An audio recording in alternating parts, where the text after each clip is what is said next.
When you dream, dream big, because it might come true. We are here for another wonderful Thursday. For the Footprints Radio Talk Show. I've always told you the Footprint Radio Talk Show is making big airwaves. This radio program is growing across the globe because of the uniqueness of the program. This program cannot be found anywhere because the kind of things that we discuss, you really need to pay some huge sums of money to really get into it. But we are here giving it for free because we want to give back to our community. That is what Star Radio UK is all about. We say Star Radio UK, your finest Afro-Caribbean station in London. And trust me, we are here to inspire you, we are here to motivate you, we are here to cause you to take the next step into your journey of your purposeful zone. I always say, somebody might ask, who is in the hot seat? And this is your regular host, Oscar Bimpong, always in the driving seat, taking you to your destination of success. You know the job of the driver. Yes, the driver knows the route to that destination. But we are here not just to always give you the route. We also want you to also contribute to the show. Give us your ideas in terms of what you think can be helped to really make a difference in our lives. Now, I've always said this program is looking for sponsors or anybody that would like to advertise on this show is really welcome. Please advertise on this show because this program is really doing well. And trust me, we have a very good package if you want to advertise on this show. And to advertise, you can call on 0208 133 2257, 0208 133 2257, or you can email footprint at starradiouk.com. Footprint at starradiouk.com. The Footprints is without the S. And this program is sponsored by Trying to Inspire Consultancy. Trying to Inspire Consultancy says inspiring our generation through training and development. And also, Trying to Inspire Consultancy is for all your business training needs and your consulting needs. We will grow your business from the scratch. We will bring a differential factor to your business, and we will cause your staff to really understand the values that holds the business together, and we will change the cultural practices that is holding the business, causing it not to move forward. You can get more about Train to Inspire at www.traintoinspireconsultancy.com. The 2 is as in number. Also, this program is sponsored by S4L Consult. S4L Consult says, if you see something, say something. This is your security company based in Ghana and managed in the UK as well. And it's for all your security needs. You can get more of S4L Consult at www.s4lconsult.com. Now, time is already spent. We apologize for coming in late. We had some few challenges, but we are on. And the point is that somebody might ask, why are we here? We are here to really make a difference to your life. And who do I have in the hot seat today? I've known this woman for far too long. And I know what she can do and what she cannot do. So you have to hold on to your seatbelt because she is going to fire all the bullets that will cause you to take a step in your life. This lady called herself, she said she's an entrepreneur. She called herself to be creative, motivational, an inspirational individual. She said she's a writer and a philanthropist. And she also says she's the CEO of AGA, Africa Entrepreneur Awards UK. He is the CEO. And who do I have in the hot seat? She is no other person than Francess K. Please welcome to the Footprints Radio Talk Show, and you are live on Star Radio UK. Thank you, Oscar. How's things been? Oh, it's been ups and downs, but positive. Okay. You're too busy. I'm too busy for myself. How do you manage your time? Well, I believe if you structure yourself really well and manage your time schedule, try and put a diary schedule in, then you'll be fine. I think we're already having a call. Really? Yes. Wow. We will open the phone lines very soon, so please just hold on a bit for us. We'll open the phone lines for you to call in. Yes. Time. Time. Can you tell listeners briefly who Francess Key is? That's a big question because I don't even know who I am most of the time. Other people describe me. I'm Francess K, as you said, or Frances Samora, my legal name, but I like to be called Francess K. And I'm from Sierra Leone originally, and I was born in Gloucester Village years back. Yes, Gloucester Village in Sierra Leone, yes? In Sierra Leone, Which yes. part is Gloucester? Is it in Freetown? Where is it? It's just in the rural area. It's outside the capital. Wow. Freetown. So Wow. I'm a village girl. You're a village girl. Yes. A village girl, but a pretty one. If you say so. Yes. And I'm a mother of 2 kids. Wow. I live in Milton Keynes presently, and I juggle between 2 businesses, the African Entrepreneur Award UK and also the Janaya's event. So it's an event management company, and I'm a full-time student in university, doing event management degree. And what else shall I say really? I inspire other people. I give public talks, as you know. Yes. And I do MC sometimes. I know. Multi-skilled. Yes. Yeah, somebody might be asking, what are we going to talk about? We are going to talk about the entrepreneurial journey of Francess K. And that's what this program is all about. People that have really taken a step, they've got experience, we bring them on this show to share their experience. And this program is more business minded.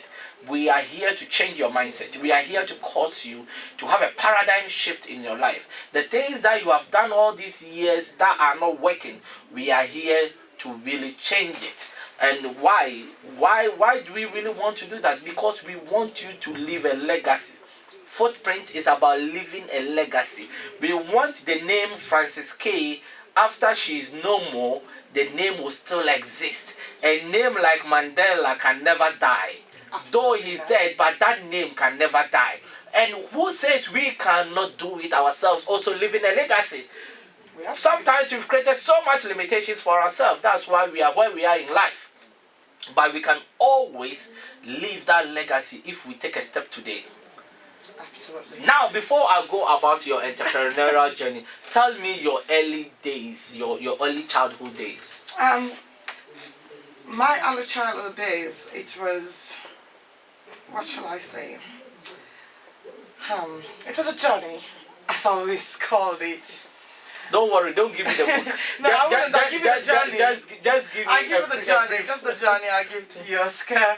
I grew up in a family of 4. My mom and my dad, obviously, and we grew up in a village, in Gloucester Village, and then we moved around town because of my mom's job. And at some point, my mom left. She went to Liberia, so I grew up with my dad and my grandmothers. So I was up and down the country with different relatives. And eventually, I lived with my uncles. But he's late now, he looked after me. And after a while, I went back to my grandmother and went to school, one of the best schools in Sierra Leone, which was Becklin then. Wow. I went to Gloucester School. I really changed schools a lot, not because I was not really a clever girl, it's because I used to move out a lot. So I went to Becklin School, went to Gloucester School, went to, it was Wilberforce School, and then I went to St. Joseph Secondary School later on. But I believe, because my journey in life when I was young actually made me now. Because I used to sell rice, this rice. Yes. To the village pastor during those days. Because I came from a very poor background. And at some point when I was living with my grandfather, we used to sell in the street. Like I put rice in my head, the African way, and then go sell to the local pastor. And I remember at some point in my life as well, I used to sell wood to the local pastor so that I can actually support Why only the myself. pastor, or you sell to different people as well? No. It used to be the pastor because I used to like the pastor's house. When I go, it would just buy everything off me. Oh, okay, so you don't need to go to too many different places. Because whenever I came out, it would just be there waiting for me to come out. So I used to go, oh, pastor, can I actually, I've got these and these to sell, but I'm going down the local markets, and it would just be like, bring them over. So is that thing that instilled that entrepreneurial spirit in you? It was in some ways, because you get people that believe in your ability. Because he knew I was young then, but still, he used to support me. He used to help me during those times. And it was at the village, he used to be the pastor, the reverend for the village church. We only had one massive church in the village then, it was the church. And he used to support me, no matter how young I was, he used to encourage me. Wow. To go and get wood, coal, to come and sell for him. So that was a journey. To me, that was what really ignited me when I got older. Do you have any family members who are entrepreneurs? Yes, I do. I had my late auntie, she used to do a lot of things. Basically, she used to make cakes, you name it. She used to go library and back. My family, my mom as well, she sells a lot of different They things. love selling, isn't it? We love selling. I always tell people, if you love buying, you have to learn how to sell, isn't it? Definitely, 100%. Wow. So do you think your family background have got this entrepreneurial acumen? That's why it has really instilled in you? I think I got it from my mom, yes. Because my mom, when I was young, I remember she used to be a trader. She used to sell gold. She used to go to Liberia, buy things like clothing, shoes, and bring them over to Sierra Leone. And she was a hard-working woman. Well, she is still a hard-working woman. And she used to have a shop in the city of town as well, and around the villages. Wow. So, at what point did you realize that entrepreneurship is something I would like to really do? Have you worked at a point in your life? Yes, I worked up to 3 years ago. To 3 years ago? Yes, I used to work. How did you enjoy that journey? Working for somebody? It was interesting. Thinking about it now, it was an interesting journey. But I think those are the journeys you go through that makes you learn how to become independent in life and how to actually found for yourself and be yourself.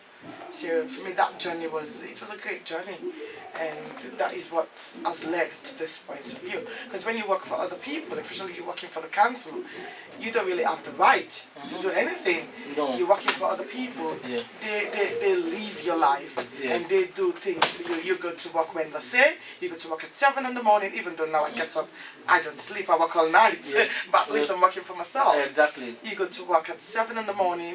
You get up from there. Maybe you don't come back till 10 at night. Yes. It depends what shift you're doing. Yeah. So Do some you lots live of your life overtime and for all them, that. Yes. You live your life for other people. You don't really manage your time very well. You don't manage your own life. You don't manage things you do. So to me, I will encourage people, if you've got this idea in you that you want to start a journey in life, you want to work for yourself, get out there. Don't get anything to stop you. Get out of your butt and go and do what you want to do. Do you think making the decision was very difficult to be on your own? It was one of the biggest decisions I've ever made in my life. Because I used to work, my last job was for Milton Keynes Council. I used to work for the council. And that looks like a bit of a good job, isn't it? It was. So the question is, why would you leave that? Because I want to be independent. I want to make a difference in my life and other people's life as well. And I want to leave, as you said at the beginning, I want to leave a legacy. Because in this life, I believe in legacy. Because I've got lots of ideas in my brain that I want to bring out to the world to see. But if I keep working for other people, I wouldn't really have the opportunity to bring those ideas out. And I want to leave a legacy for myself and my kids. So the day that you decided I'm not going to the council anymore, and the next day that you were staying at home and you weren't going to work, how did it feel? Strange. It felt strange, and not only strange, it was difficult. Because you're used to having that monthly salary, I call it, comes into your account. You're looking forward to monthly earning. At the end of the month, you get your money. Yes, But this time around, you'll be spending your money to get to your journey and your destination. And it was a challenge. It was challenging. It was a challenge. Do you think that transition is difficult for a lot of people? That's why they stay in a job for life? I wouldn't say it's difficult, because difficult is not the right word I'll use.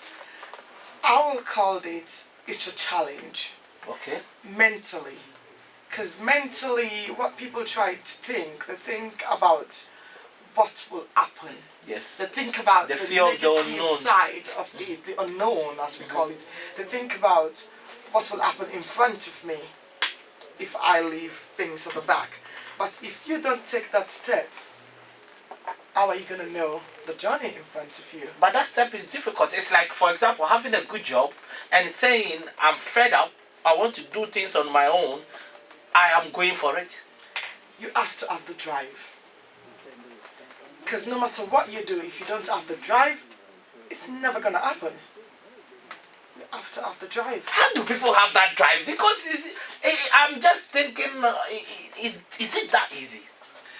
No, it's to not call easy. it quit. It's not easy, Oscar. It looks like the job is more of a security than going into that zone where do I even get customers from? Where do I start from? Who is going to come through the door to buy? I'll give you an example. When I actually left my job, my friends, because I just went to work one day and told them, oh, I'm leaving in a month's time, because you have to give 4 weeks notice, obviously, if you've been in a secure job for a while. And I said to them, I'm leaving in a month's time. However, I've got 2 weeks of holidays, so I'm taking my 2 weeks holidays, so I've only got 2 weeks left. And everyone was like, are you serious, Francis? Why I is she said, yes, going? I'm very serious about it. I called my mom in Africa and she said to me, are you really sure about that decision? I said, yes. But then I was with my husband. He was very supportive as well then. So he helped me out. It was like, okay, if that's what you want to do, fine with that. And then I said to myself, I need to develop myself as an individual. So what I did, I decided to go back into university. Apply for university, because I was in university a couple of years ago before I had my first child. I was studying criminology and criminal justice law at East London University. And I decided to go back into university, but this time into event management, what I wanted to do. And I started putting more effort on my cakes. Wow. It was a I've seen challenge. your cakes. I think we'll come to that. Yes. So it was like the people around you were very supportive, right? Yes, some of them. It's not all of them. Not all of them. Some of them were very supportive, but some at the same time were asking me if I was out of my mind. What is wrong with me? So is that the reason why people stay at a certain level for far too long? Because they become comfortable? I believe. Because you were comfortable, yes. so why would you make such a decision? As I said earlier, I wanted to go where my mind tells me to go, where I believe my drive took me to go, and where I believe as an individual I'll make a difference in the world. Because it's okay to work for other people, because all of us are not really born as entrepreneurs. Yes. Some people are born as workers. They want to work for other people. That's where they have the comfort, because they cannot really have the headache, because sometimes I don't even sleep for 24 hours. I know. Doing my own. You always cost me a life, Francis, go to bed. I know where I'm coming from. I know. You know? So sometimes just to get there, especially when you're working for yourself, you've got bills to pay, you've got tax people behind you, you've got lot of different things. And you have to, because I love to succeed. I hate not to succeed. In everything I do in life, I like to actually come on top. That's really powerful. Now, the entrepreneurial journey, when you started? I started my entrepreneurial journey a couple of years ago, really, when I was in Yorkshire. Wow. I started with cakes. I started doing cakes for friends and family. Oh God. A lot of people did actually eat a lot of my not so good cakes. I've seen your cakes and I don't know how you do the designs. I've got a professional diploma in cake decoration and craft. Oh wow. In everything I like to do in life, I try to educate myself on it. So you become better at what you do. Wow. But you still do the cakes, right? I still do my cakes. So that was the first transition, like the first step you took in your entrepreneurial journey. It was. Who were you doing the cakes for? My friends and family. Wow. And I used to charge them, even if it's £1, they will pay for it. And I used to bake really awful cakes at the beginning. I never knew how to bake. And then I decided to educate myself, basically go on YouTube, learn from YouTube, and then learn from different people, ask other people that can bake, so that they can give me ingredients and learn how to do it. Went to Google. Well, so it means that when you start, sometimes you'll not be good at it. No. You're not supposed to be perfect when you start, because if you're perfect when you start, then you don't really learn. So does it mean that people want to start it perfectly? That's why they wait and wait and wait? Yes, because sometimes people just want to start in a perfect life. It's like when you start in a business, you want to start with a lot of money. But sometimes it's not really advisable. It's good to start from a small. Yeah, but I've met a lot of people that he says, I want to make it big. It's good to make it big, but start from somewhere. Because when you start from up there, when you fall, you don't really know how to get up. But if you start from the bottom, even you fall, you actually pick yourself up again. And then so you're saying it's easy to pick yourself up when you start from the bottom, right? Because you've learned already how to do it. So, can I ask this? Does it mean that even if I have more, I should start small? No, if you have more, some people are born blessed. Some people, as I always say to myself, the 5 fingers are not the same. If you look at the fingers, we all need each other to function really well. The 5 fingers. So some people are born with gold spoon, silver spoon, bronze spoon, and you name it. And some of us were born with nothing, and we have to work our way through to a different journey and our destinations. But if you were born rich or have the money to start big, it's your choice to start big, isn't it? And that might just help you to get where you want to get to.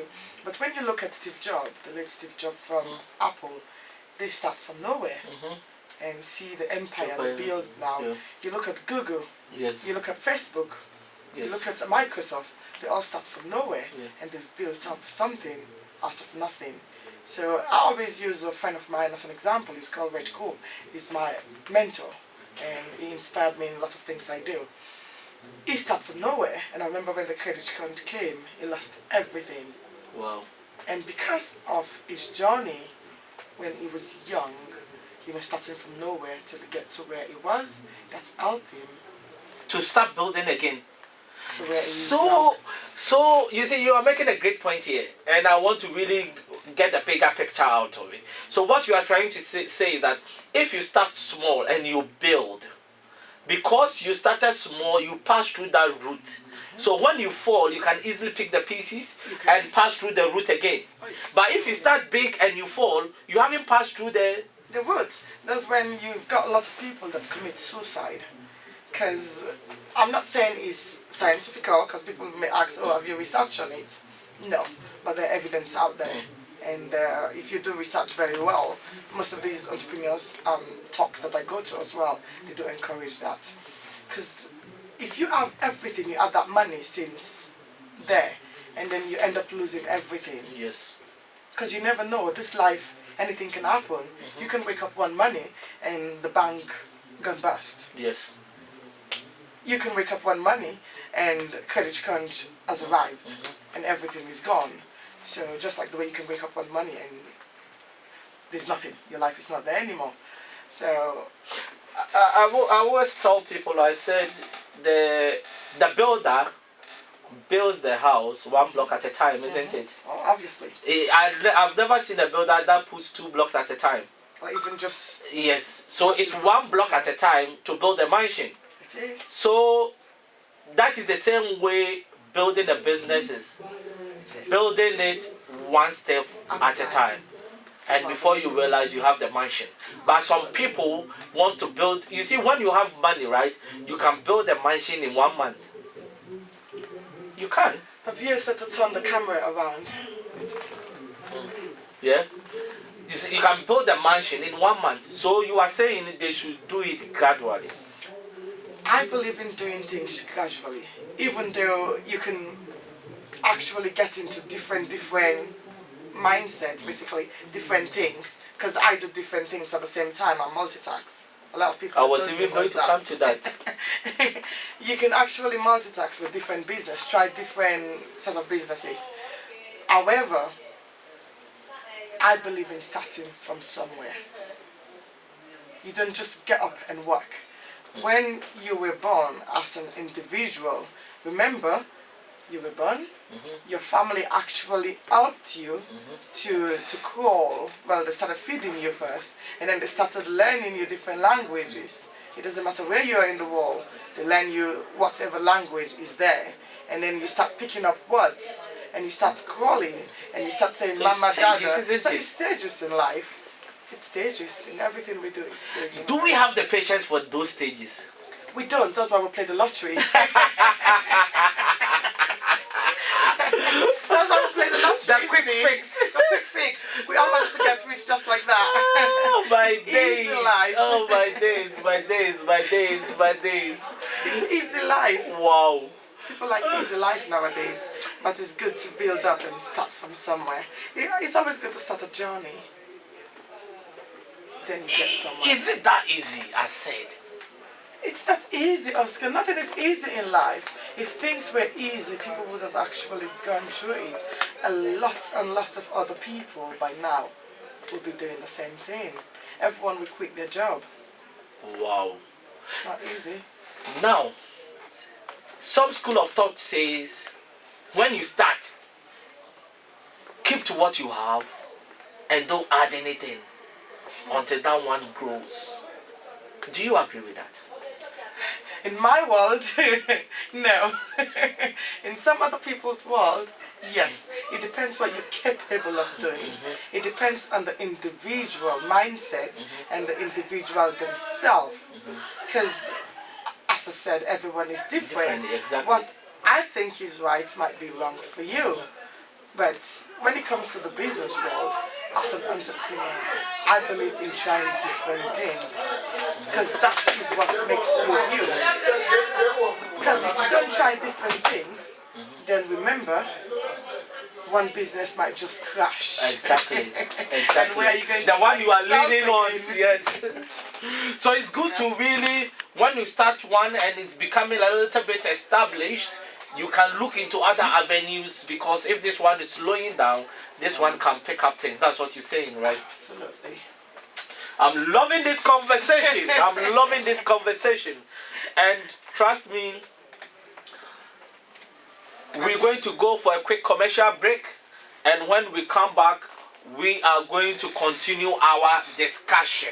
Thank you. Do you have any people to give shout out or something? Oh yeah, I will do. Actually, first of all, I want to give shout outs to my friend, Adja. She's been a lovely, lovely sister to me. Adra from Ghana? No, Adja. She's from Sierra Leone. Oh, I see. She's been a lovely sister to me because she babysits for me most of the time when I'm Well, up and down the place. So Adja, I love you. And I want to give shout out to my friends that are watching as well and my kids, because they've been very patient with mommy and Danke.